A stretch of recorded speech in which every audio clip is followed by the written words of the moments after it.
At a private party to celebrate the end of filming of a slasher movie called That's a Wrap, gather its actors and the movie's director Mason Maestro.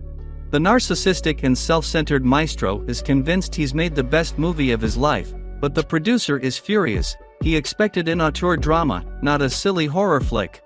However, it doesn't matter now, because a killer dressed in the costume of the maniac from the movie shows up at the party, and he kills off the party guests one by one.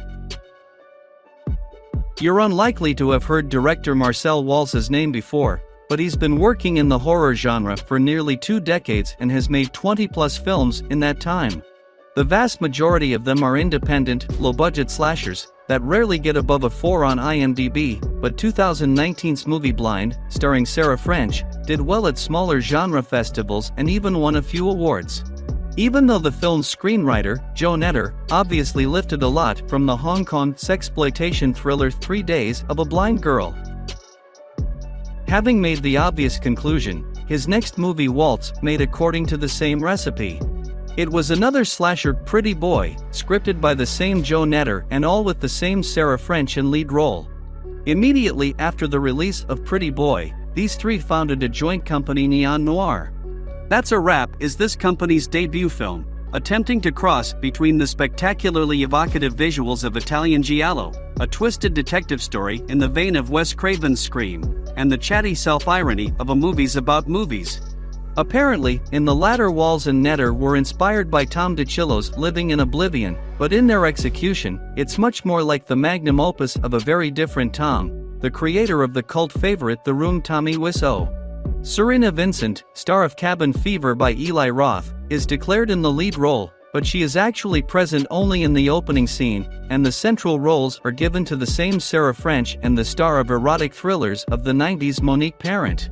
Both play defiantly bad, but here we have the case when the movie inadvertently or deliberately falls into the so bad it's good category. Everything here is poor and ridiculous, from the script and direction to the acting and murder scenes. The authors shoot in all directions indiscriminately, adding up to the stew homosexual sex and unmotivated masturbation in a shower, and at some point the movie begins to feel like a sophisticated parody of the whole genre. A parody most likely accidental, but that makes it no less funny. When funny is not that one of the maniac's victims throws his severed penis in the killer's face, but that the filmmakers are brave enough for this joke, but not talented enough to pitch it competently. As you may have realized by now, That's a Wrap is an uneven movie, primarily in its mood and style. On the one hand, it's an attempt to pay homage to giallo and classic slashers. For example, there's another one version of the murder in the shower from Psycho. On the other hand, the creators every now and then remember that they are playing postmodern and begin to make silly jokes. And in the same time, it's a typical indie mumblecore, in which the characters discuss the profession and its pitfalls in all seriousness. And even though all this is combined with each other in the most awkward way possible, something very real does occasionally break through in these artificial, contrived dialogues. The pain of working in thrash movies for years, when you have to choose actresses from dozens of equally talentless silicone blondes, for whom it's not a problem to get naked, but it's a problem to say your line, when every dollar counts for you, and when every new creation of yours is mixed with dirt by the audience, and you can't even say anything to them except "we really tried." You can feel this pain in the movie very well, and it really makes That's a Wrap stand out from a lot of other low-budget horror movies.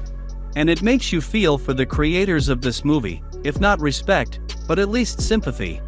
You really tried, we can see it.